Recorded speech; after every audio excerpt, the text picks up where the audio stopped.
दोस्तों ये कहानी है इतिहास के सबसे पावरफुल और अमीर साम्राज्य की। एक ऐसा साम्राज्य है जहां पर जब एक नए राजा का राज्याभिषेक होता था तो उसके पूरे शरीर को सोने की डस्ट से कवर किया जाता था और फिर उसको नदी में भेजा जाता था ताकि वो उस सोने की डस्ट को धो के अपना शुद्धिकरण कर सके। ये कहानी एक ऐसे शहर की है जिसके पास इतना सोना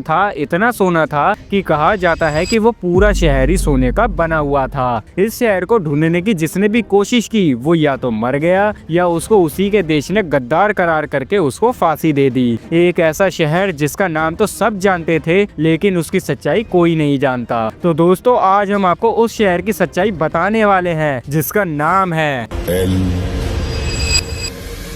डोराडो।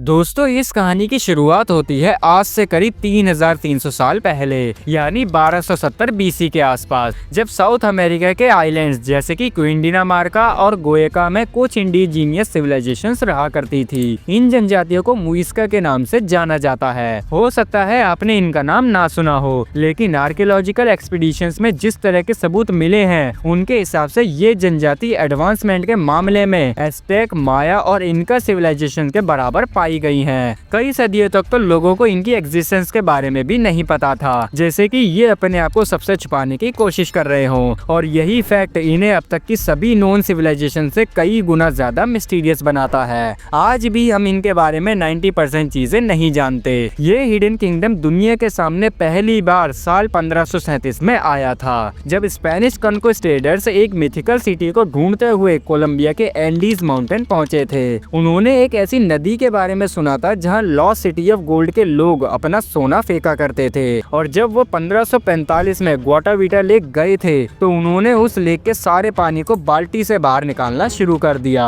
और 3 महीने की मशक्कत के बाद जब उस लेक का सारा पानी बाहर निकल गया तो उन्हें उस जगह पर इतना सोना मिला जिसकी आज की डेट में कीमत 80 लाख रुपए से भी ज्यादा थी। अब देखो रॉयल्टी के सामने इसकी कोई वैल्यू नहीं है, लेकिन हैरानी की बात ये है कि ये सोना लेक की गहराई में बस यूं ही पड़ा हुआ था। अब ये इस बात के लिए भी काफी था कि ना सिर्फ सोने के शहर को लेकर सारी कहानियां सच थी, बल्कि सोने का मिलना इस बात का भी सबूत था कि अगर उन लोगों ने इतना सोना यूजलेस समझ के यूं ही लेक में फेंक दिया था तो रियल में उनके पास कितना ज्यादा सोना होगा। और यहीं से शुरू हुआ the expedition of L Dorado. L Dorado एक स्पेनिश वर्ड है जिसका इंग्लिश में मतलब होता है द गोल्ड। तो क्या स्पेनिश एक्सपीडिशन की सोने को ढूंढने की खोज पूरी हो पाई थी? तो देखो लेक ग्वाटाविटा के मिलने से पहले भी एल डोराडो की कहानियां और किस्से दुनिया में मौजूद थे, और इसको और ज्यादा हवा देने का काम हुआ साल 1535 में, जब 1535 में लिखी गई डिस्क्रिप्शन में गोंजालो फर्नांडिस दे ओविएदो वाई वाल्डिस ने एक स्टेटमेंट दिया था जिसने इस लॉस्ट सिटी के केस को काफी ज्यादा पॉपुलर कर दिया था। अब आप सोच रहे होंगे कि आखिर उन्होंने ऐसा क्या लिखा था जिससे ये इतना फेमस हो गया। तो देखो उन्होंने अपनी किताब में लिखा था कि यहाँ पर जब भी नए राजा का राज्याभिषेक होता था तो उसके पूरे शरीर को सोने की डस्ट से मला जाता था और उसका शुद्धिकरण किया जाता था। गोंजालो का तो यहाँ तक कहना था कि उस जगह के लोगों के लिए गोल्ड इतना कॉमन था कि सोना पहन के चलना उस मुखिया के लिए बहुत ही शर्म की बात थी। लेकिन मैं आपको बता दूं कि ऐसा कोई प्रूफ नहीं है जो गोंजालो के इस स्टेटमेंट को सच साबित कर सके। हालांकि इस जगह को लेकर स्पेनिश रूलर का इंटरेस्ट साल 1535 के भी पहले से जगा हुआ था। उन्होंने हमेशा से सुना था कि साउथ अमेरिका के जंगलों के बीच कुछ ऐसे इलाके हैं जो बहुत ज्यादा अमीर हैं, जिन्हें तो पहले सबने अफवाह समझा। लेकिन साल 1531 में जब स्पेनिश कॉन्क्विस्टेडर्स फ्रांसिस्को पिज़ारो ने पेरू के इनका एम्पायर को जीता तो स्पेनिश लोगों को एहसास हुआ कि शायद उन्होंने जो सुना है वो अफवाह नहीं है, और इसी के साथ साल 1531 से 1538 के बीच जर्मन कॉन्क्विस्टेडर्स निकोलस फेडरमैन और जॉर्ज वॉन स्पेयर ने एल डोराडो की खोज में मल्टीपल जगहों की खोज की। हालांकि उन्हें मिला तो कुछ भी नहीं, लेकिन इसके बावजूद भी उनकी उम्मीदें नहीं टूटी। फिर 3 साल बाद 1541 में फिलिप वॉन ह्यूटन ने करीब 1500 लोगों के साथ एल डोराडो की खोज वापस शुरू की, लेकिन सालों तक भटकने के बाद बीमारी और भूख की वजह से उसके ग्रुप के सिर्फ 40 लोग ही बच पाए, जिसके बाद उन्होंने भी हार मान ली और 1541 में जब वो वापस अपने देश आए तो उन्हें सजाए मौत दे दी गई। अब उनके साथ ऐसा क्यों किया गया इसका तो पता नहीं, लेकिन फिर 1551 में फ्रांसिस्को के छोटे भाई गुंजालो पिजारो ने 220 सैनिकों और 4000 नेटिव्स के साथ एल डोराडो की खोज फिर से शुरू करी, लेकिन उनमें भी बहुत लोगों की भूख और बीमारी की वजह से मौत हो गई, जिसके बाद उसने भी अपनी खोज को बंद कर दिया। ऐसे ही समय के साथ साथ बहुत सारे लोगों ने इस शहर को ढूंढने की बहुत कोशिश करी, लेकिन किसी को भी कामयाबी नहीं मिली। जिसने भी इस शहर को खोजने की कोशिश की वो या तो कभी वापस नहीं आए या फिर वापस आए तो उनको उनके ही देश ने गद्दार करार करके मार दिया, और इसलिए कई लोग तो इस शहर की खोज को एक अभिशाप मानते हैं। लेकिन सच तो ये है कि ये शहर कभी एग्जिस्ट करता ही नहीं था, और यही है एल डोराडो का सबसे बड़ा खुलासा।